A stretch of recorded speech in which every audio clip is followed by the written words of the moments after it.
Bismillahirrahmanirrahim. Alhamdulillah, asyhadu an la ilaha illallah wa asyhadu anna Muhammadar Rasulullah. Allahumma salli wa sallim wa barik ala sayyidina Muhammad wa ala alihi wa sahbihi wa man tabi'a hudah, amma ba'd. Yang kita hormati dan kita cintai para habaib, para alim ulama, para muhibbin, hadirin dan hadirat rahimakumullah. Puji syukur selalu kita haturkan kehadirat Allah Subhanahu wa taala atas limpahan anugerah yang tak terhingga kepada kita semua. Dan pula salawat dan salam tidak lupa kita haturkan kepada junjungan kita Nabi besar Muhammad sallallahu alaihi wasallam, juga kepada seluruh keluarga, para sahabat, para zurriyat dan pengikut beliau ila yaumil akhir. As-suratul salisah min suwaril Quran, suratu Ali Imran. Kemudian sesudah kita membicarakan surat Al-Fatihah dan sebagian daripada surat Al-Baqarah, yang ketiga surat dalam Al-Quran adalah surat Ali Imran. Madaniyatun, surat Ali Imran itu diturunkan kepada Rasulullah sallallahu alaihi wasallam sesudah beliau hijrah. Ayatuha mi'atani, ayatnya surat Ali Imran itu 200 ayat. Mengenai surat Ali Imran ini Rasulullah sallallahu alaihi wasallam bersabda, man qara'a surah allati yuzkaru fiha Alu Imran yaumal jumu'ah sallallahu alaihi wa malaikatuhu hatta taghibas syams, rawahu Tabarani. Rasulullah bersabda, barang siapa yang membaca surah Ali Imran pada hari Jumat, maka Allah memberikan salawat kepadanya, begitu pula malaikat, sehingga tenggelam matahari. Jadi mulai pagi sampai sore kita berada di dalam salawat Allah, kita berada dalam salawatnya para malaikat kalau kita pada hari itu membaca surat Ali Imran. Rasulullah bersabda lagi tentang surat Ali Imran ini, man qara'a ala Imran fahuwa ghaniyun, rawahu Darimi. Barang siapa yang membaca Ali Imran, maka dia menjadi orang yang kaya, menjadi orang yang kaya. Rawahu Darimi. Para muhibbin rahimakumullah, setiap nama surah itu ada mengandung sesuatu cerita yang bersangkutan dengannya, sebab-sebabnya. Yang pertama kita sudah tahu dalam Al-Quran itu ada surat Al-Fatihah, artinya pembuka.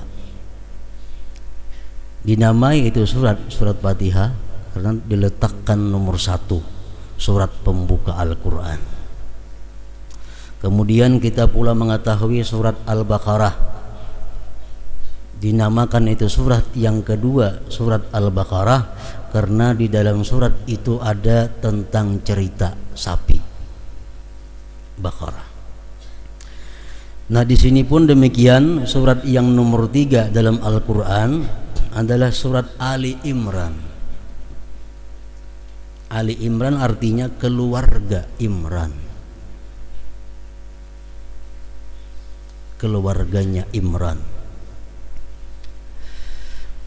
Allah Subhanahu wa taala berfirman di dalam surat Ali Imran ini dari ayat 33 sampai seterusnya 37. Innallaha astafa Adama wa Nuha wa ala Ibrahim wa ala Imrana 'alal alamin. Nah, di sini disebut ala Imran. Innallaha astafa Adama wa Nuha wa ala Ibrahim wa ala Imrana 'alal alamin. Artinya sesungguhnya Allah telah memilih, Allah telah mengistimewakan pertama Nabi Adam, kedua Nabi Nuh, yang ketiga keluarga Ibrahim, yang keempat keluarga Imran, Ali Imran. Allah istimewakan itu alal alamin, atas seluruh alam. Jadi Ali Imran termasuk satu keluarga yang diistimewakan oleh Allah Subhanahu wa taala, sehingga surat yang ketiga dalam Al-Qur'an disebut surat Ali Imran. Nah, ayat yang ke-33 tadi, innallaha astafa Adam, Allah telah memilih Nabi Adam. Allah memberikan keistimewaan kepada Adam. Apa keistimewaan Nabi Adam yang diberikan Allah? Pertama, bi an khalaqahu biyadihi wa nafakha bihi mir ruhi. Allah menciptakan Nabi Adam itu langsung, tanpa ada perantara. Dalam bahasa Al-Quran disebut Allah menciptakan Adam dengan tangan Allah sendiri. Nah, lain hal manusia lain dicipta oleh Allah melalui hubungan suami istri. Kalau Adam tidak, Allah ciptakan langsung dengan kudratnya Allah Subhanahu wa taala. Pertama itu. Yang kedua, Allah mengistimewakan Nabi Adam, wa asjada lahu malaikatahu. Allah perintahkan seluruh malaikat menghormati Nabi Adam. Allah memerintahkan malaikat sujud kepada Nabi Adam. Yang ketiga, wa 'allamahu asma kulli syai. Allah mengajari Nabi Adam nama segala sesuatu. Nama segala sesuatu diberitahu Allah kepada Nabi Adam. Wa askanahul jannah, dan Allah menempatkan Nabi Adam itu di dalam surga. Manusia pertama yang menghuni surga adalah Nabi Adam alaihissalam. Wa zawwajahu bi Hawa fiha, dan Allah mengawinkan Nabi Adam dengan Hawa di surga. Manusia pertama yang kawin di dalam surga adalah Nabi Adam. Ini keistimewaan istafa Adam. Allah memuliakan, mengistimewakan Nabi Adam dengan keistimewaan tadi. Summa ahbatahu ilal ardh, kemudian Allah menurunkan Nabi Adam ke bumi. Dari surga Nabi Adam diturunkan ke bumi. Lihikamin, karena ada rahasia-rahasia yang diketahui oleh Allah Subhanahu wa taala. Nah, para muhibbin rahimakumullah. Jadi rahasia apa yang patut kita pelajari, yang kita ketahui daripada tergusurnya Nabi Adam ini daripada surga? Pelajaran apa yang kita ambil daripada peristiwa Nabi Adam itu diturunkan dari surga ke bumi ini? Inilah yang dimaksudkan lihikamin, karena ada hikmah Allah menurunkan Nabi Adam itu dari surga ke bumi. Para muhibbin rahimakumullah, disebutkan dalam kitab-kitab tafsir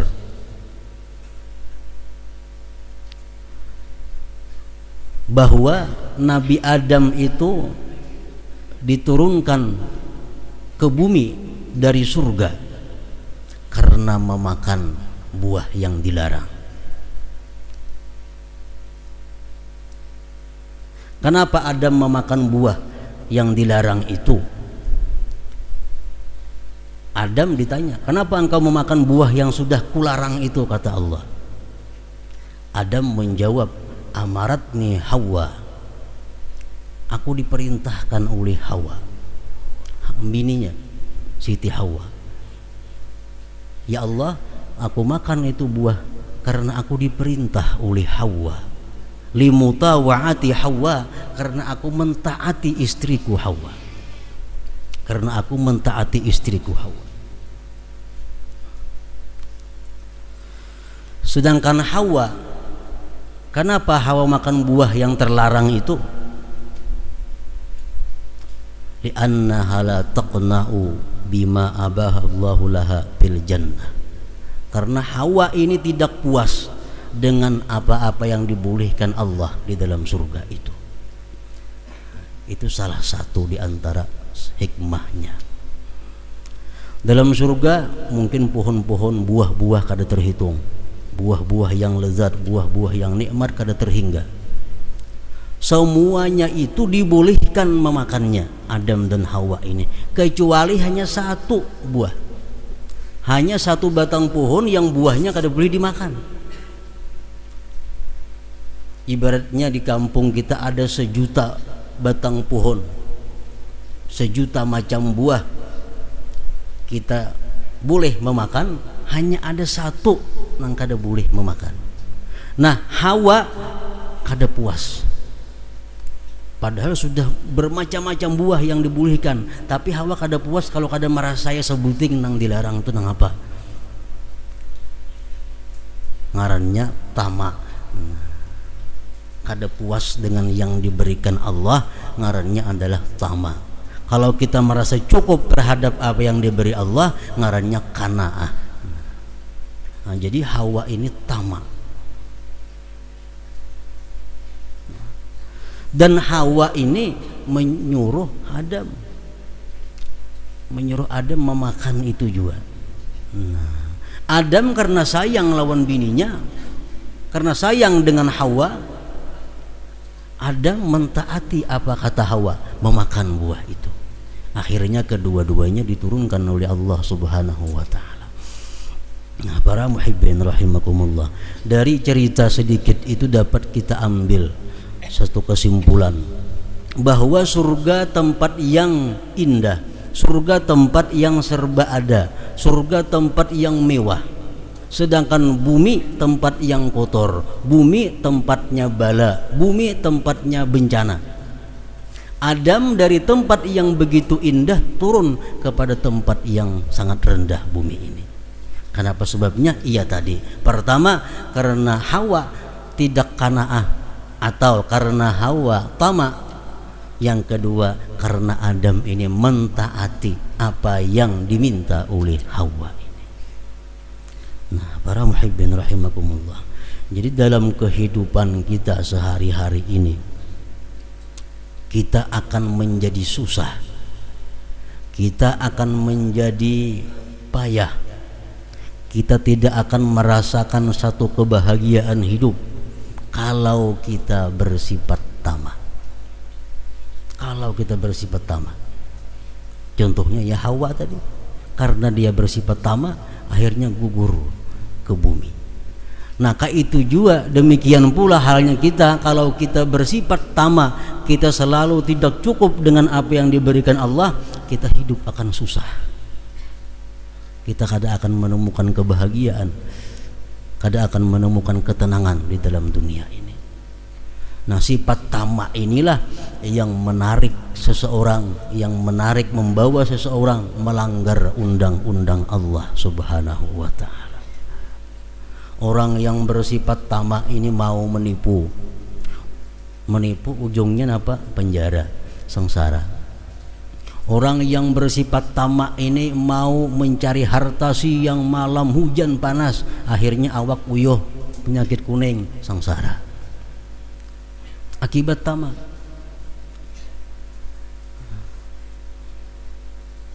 Kalau kita bersifat tamak, kita seperti Hawa, kita akan diturunkan dari kebahagiaan kepada tempat yang penuh dengan bala. Yang kedua, Nabi Adam orang yang terhormat, Nabi Adam orang yang mulia, dia pun ikut diturunkan ke bumi. Karena apa? Karena dia mentaati suruhan perintah istrinya. Nah, demikian pula Rasulullah sallallahu alaihi wasallam bersabda, kata beliau, halakatir rijal hina ata'atin nisa, laki-laki itu akan binasa, laki-laki itu akan hancur kalau dia taat kepada perempuan, kalau dia taat kepada istrinya. Dalam hadis lain beliau mengatakan ta'isa abduz zaujah, binasa orang yang diperbudak istrinya. Binasa orang yang selalu mentaati kehendak bininya. Nah, para muhibbin rahimakumullah, ini artinya bukan kita kada boleh sama sekali menuruti kehendak bini, bukan itu. Tapi yang dimaksud ini adalah kalau andai kata bini kita itu bakal hendak 10, ya 4 nang dikabulakan 6 kada. Bila kita kabulakan terus kehendaknya, jadi Nabi Adam kita gugur. Nah, jadi macam itu maksud. Bukan artinya tutup sama sekali bini kada boleh berkehendak, harus kehendakku, kada macam itu juga. Nah, tapi harus kita laki ar-rijal ini mesti lebih daripada diatur oleh seorang istri. Kalau kita sudah rela kita diatur seorang istri, nah tinggal tunggu kehancuran kita. Kehancuran apa? Kehancuran dunia dan akhirat, bukan hanya dunia. Al-Hasanul Basri berkata, "Ma asbaha rajulun yuti'u imra'atah bima tahwi illa qabbahu Allahu finnar." Apabila seorang laki-laki itu senantiasa taat kepada istrinya, maka Allah telungkupkan dia nanti di dalam neraka. Nah, jadi artinya ini satu bukti, satu contoh bagaimana orang yang taat dan patuh kepada istrinya Nabi Adam ini. Nah, kita sebagaimana orang yang belajar dari satu kejadian, Allah membuat demikian contoh kepada kita untuk dijadikan pelajaran. Jangan sekali-kali kita selalu mentaati apa yang diminta, apa yang disarankan oleh istri kita demi keselamatan kita dunia dan akhirat.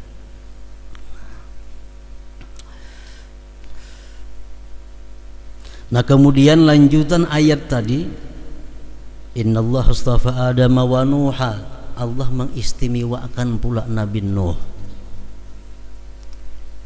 Apa Nabi Nuh ni istimewanya? Bi annahu awwalu rasulin fil ard. Nabi Nuh itu merupakan rasul yang pertama di muka bumi ini. Rasul pertama itu Nabi Nuh, yang paling panjang umur Nabi Nuh. Wastafa ala Ibrahim, dan Allah memilih pula keluarga Nabi Ibrahim, bi anna aktsaral anbiya, bahwa kebanyakan para nabi min dzurriyyatihi, dari zuriat Nabi Ibrahim, la siyama sayyidul anbiya Muhammad Rasulullah sallallahu alaihi wasallam, terutama nabi kita sallallahu alaihi wasallam. Allah memilih mengutamakan Ibrahim dengan bahwa kebanyakan nabi-nabi itu dari Ibrahim, termasuk junjungan kita Rasulullah SAW berasal daripada zurriyat Nabi Ibrahim alaihissalam. Wa ala Imran, dan kemudian Allah memilih ala Imran, keluarga Imran. Imran ini seorang laki-laki yang ahli ibadah, laki-laki yang saleh, tokoh kaumnya. Punya istri namanya Hannah. Menurut pendapat jumhur ulama, Imran dan Hannah ini punya anak yang pertama namanya Asya. Asya ini diambil bini oleh Nabi Zakaria. Lahir Nabi Yahya. Nah, itu kan anaknya ini Imran, perempuan Asya, kawin dengan Nabi Zakaria, beranak Yahya, Nabiullah alaihissalam. Kemudian beranak yang kedua si Hannah ini ngarannya Maryam. Nah, Maryam melahirkan Nabi Isa alaihissalam. Jadi Imran ini orang yang luar biasa. Nah, punya menantu ada Nabi, punya cucu ada Nabi. Nah, makanya disebut samuan tadi ala Imran. Allah memilih keluarga Imran itu alal alamin, atas sekalian alam.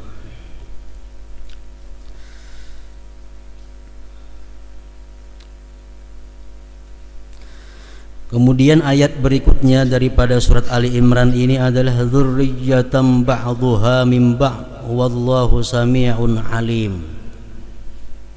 Zuriat sebagiannya dari sebagiannya. Wallahu sami'un alim. Allah Maha mengetahui, mendengar dan Maha mengetahui.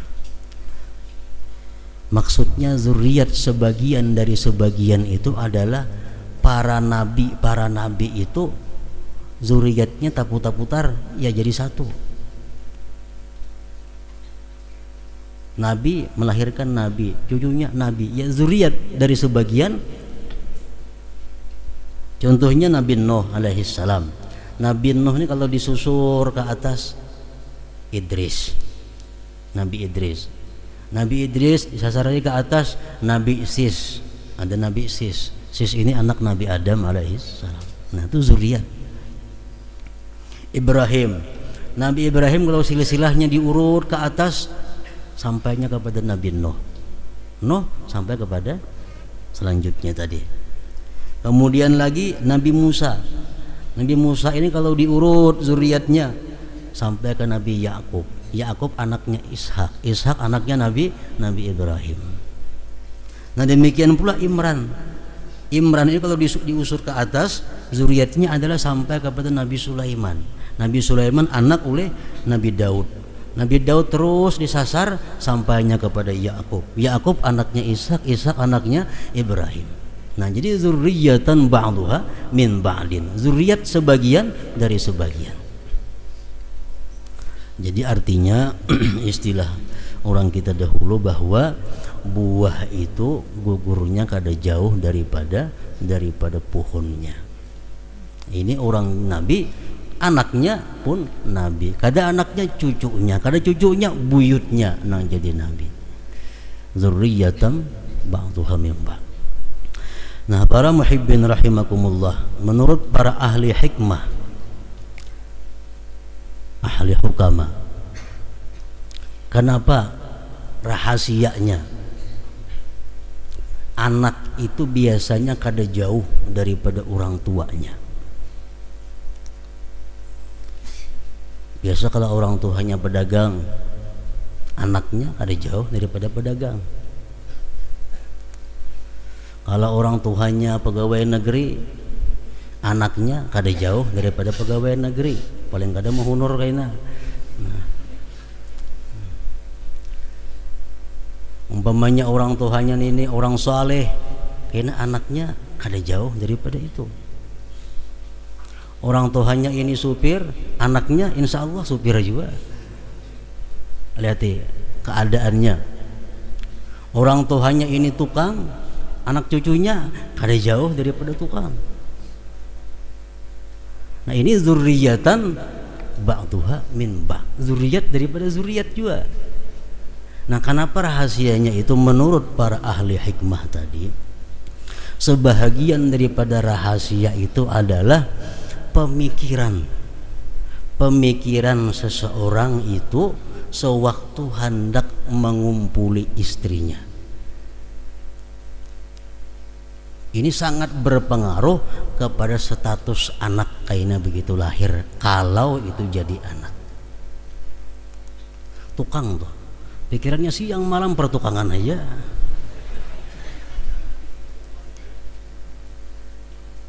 Sampai anak berkumpul mikirkan pertukangan aja, kayaknya anaknya otomatis. Orang pedagang siang malam di otaknya itu dagang. Siang mau urus langganan, malam mau hitungin duitnya, anak guring mikirkan perdagangan. Kayaknya anaknya otomatis. Nah, salah satu sebabnya adalah pikiran waktu hendak mengumpuli bini itu, kalau jadi anak kada jauh anak daripada itu. Nah orang-orang nang saleh, orang-orang nang ahli ibadah, nang beramal hajainya, anak mengumpuli bini pun sahabat saja beramal, anaknya kan tentu jadi ahli ibadah. Orang macam itulah zurriyatan ba'dhuha min ba'din. Nah jadi para nabi tadi, kalau zuriatnya para nabi itu ada aneh.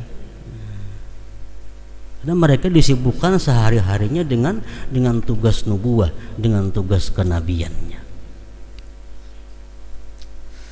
Nah para muhibbin rahimakumullah, Rasulullah SAW pernah berkata kepada putri beliau yang beliau cintai adalah Siti Fatimah radhiyallahu anha. Ujar Nabi kita lawan Fatimah, ayu syai'in khairun lil mar'ah. Wahai Fatimah, sesuatu apakah yang paling baik bagi seorang perempuan itu? Sesuatu apakah yang paling baik bagi perempuan itu? Fatimah menjawab, qalat la tara rajula wa la yaraha rajulun.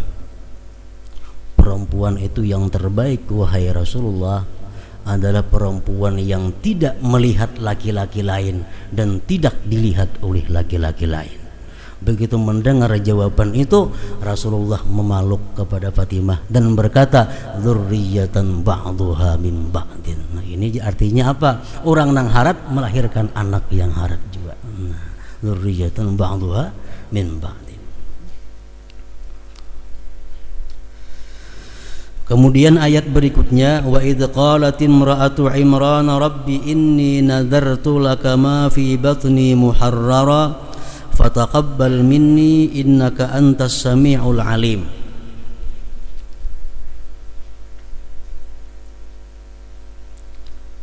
Ketika berkata istrinya Imran, wa idz qalat imra'atu Imran, ketika berkata istrinya Imran, Hannah tadi, wahai Tuhanku, aku bernazar bagi engkau yang dalam perutku ini, kunadarkan dia muharrara, artinya diserahkan kepada Allah,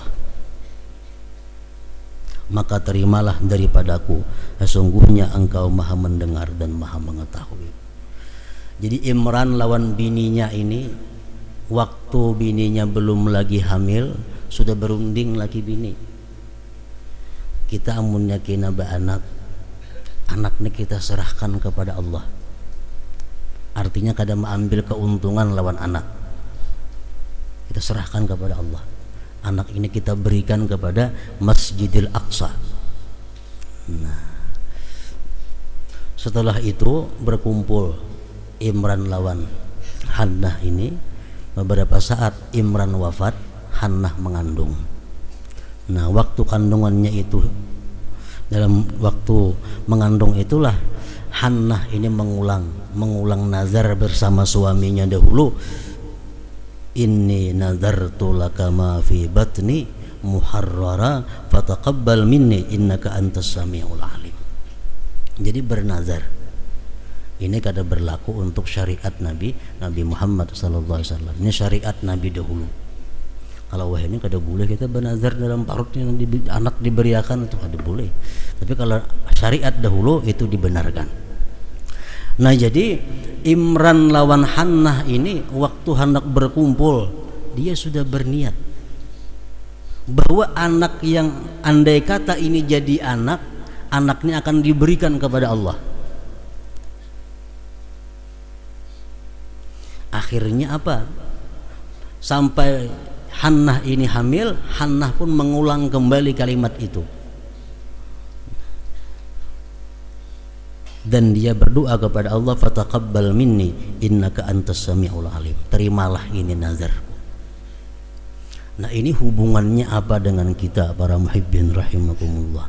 Sangat dianjurkan kalau kita ingin berkumpul dengan istri itu meniatkan andai kata ini menjadi anak, ini akan kuusahakan menjadi anak yang saleh. Mulai di situ. Rasulullah SAW bersabda,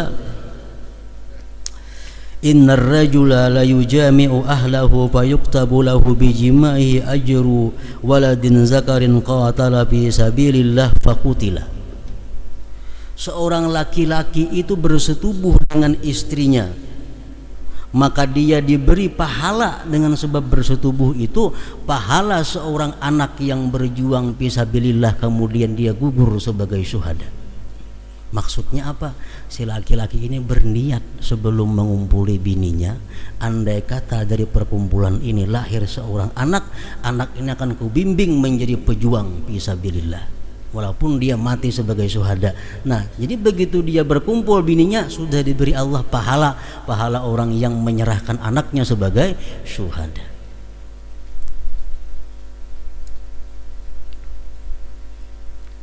Jadi mulai sebelum menjadi anak sudah dididik untuk menjadi anak yang saleh. Mulai niatnya di situ.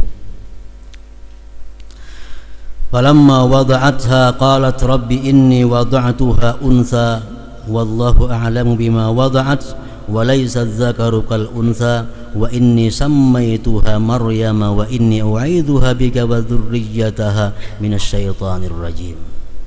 Begitu Hannah istri Imran tadi melahirkan, ternyata lahir perempuan. Padahal kehendak hari ini laki-laki mestinya anak nih, karena pajang diberikan lawan Allah, pajang diberikan kepada Masjidil Aqsa untuk menjadi kaum di Masjidil Aqsa. Falamma wada'atha qalat rabbi inni wada'tuha unsa. Manakala melahirkan dia, ternyata perempuan yang lahir ini, dan dia berkata, Rabbi inni wada'tuha unsa, ya Allah, ya Tuhanku, aku telah melahirkan perempuan. Allah menjawab, wallahu a'lamu bima wada'at, Allah tahu dengan apa yang ia lahirkan itu. Walaysa zakaru kal unsa, memang laki-laki itu bukan seperti perempuan. Wa inni sammaituha Maryam, dan aku namai dia ini anak Maryam. Wa inni u'idzuha bik, dan aku lindungi dia dengan engkau. Wa dzurriyyatah, dan zuriatnya itu Maryam, minasyaitonir rajim, daripada syaitan yang terkutuk. Ini boleh kita begitu lahir ditasmiyahi, itu boleh meniru istrinya Imran, Maryam. Maryam itu artinya khadimatur Rabb. Maryam itu artinya adalah orang yang mengabdi kepada Tuhannya. Maryam.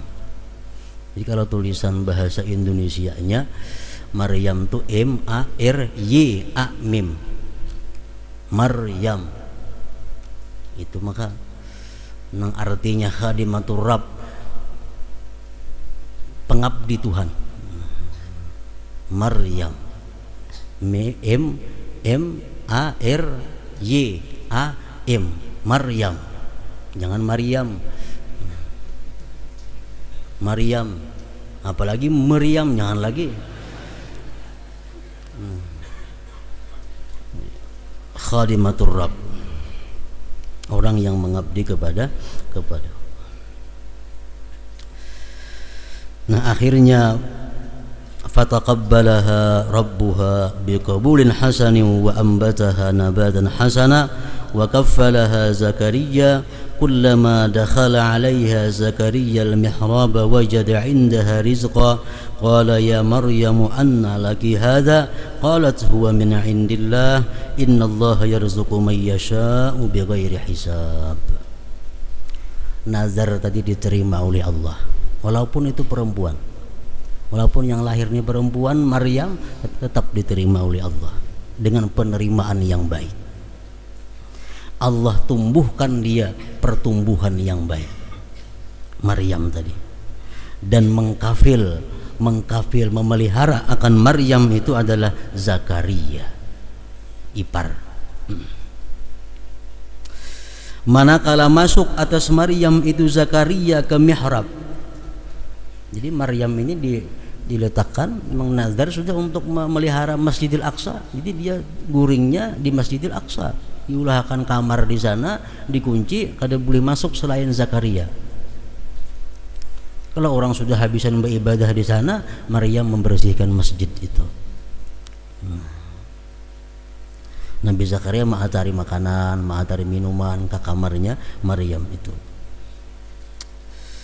Kullama dakhala 'alaiha Zakaria al-mihrab, manakala Zakaria ini masuk ke kamarnya Maryam mihrab, wajada indaha rizqa, ternyata di situ ada rizki, ada macam-macam buah-buahan, ada macam-macam makanan yang mestinya kadada pada musim itu ada. Qala ya Maryam anna laki hadza, Ya Zakaria, wahai Maryam, dari mana datangnya ini? Siapa nama atar ini? Qalat, berkata Maryam, huwa min indillah, itu dari sisinya Allah. Ini karamah Maryam, karamatnya Maryam. Innallaha yarzuqu may yasha, sesungguhnya Allah memberikan rezeki orang yang Dia kehendaki, bighairi hisab, dengan tidak disangka-sangka, tidak dikira-kira. Nah, para muhibbin rahimakumullah, ini pernah terjadi kepada Rasulullah sallallahu alaihi wasallam. Beliau sudah berapa hari kada makan. Cari rumah bini sini, adakah makanan? Kada ada. Cari bini yang kedua, adakah makanan? Kata Rasulullah, kada ada. Sampai semuaan bini didatangi, kada ada nang bisi makanannya.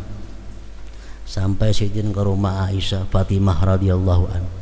Sampai kepada rumah Fatimah, Rasulullah berkata, wahai Fatimah, apakah engkau ada makanan? Kata Fatimah, tidak ada wahai Rasulullah. Ulun pun sudah berapa hari tidak makan makanan.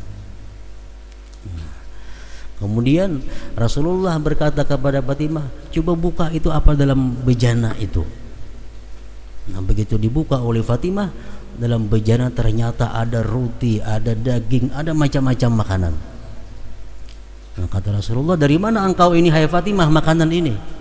Fatimah menjawab seperti jawaban Maryam tadi.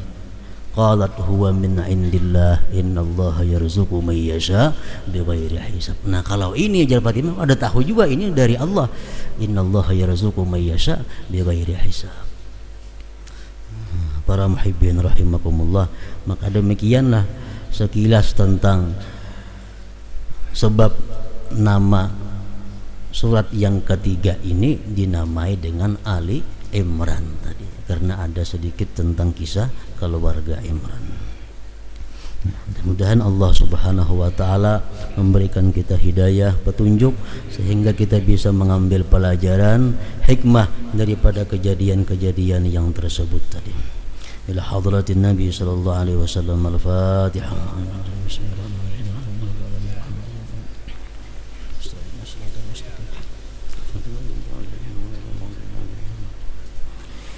أشهد أن لا إله إلا الله وحده لا شريك له وأشهد أن سيدنا محمدا عبده ورسوله لا إله إلا الله نستغفر الله لا إله إلا الله نستغفر الله لا إله إلا الله نستغفر الله لا إله إلا الله ونتوب إلى الله لا إله إلا الله محمد رسول الله صلى الله عليه وسلم فيا أيها الرجل منه شفاعة صلوا عليه وسلموا تسليما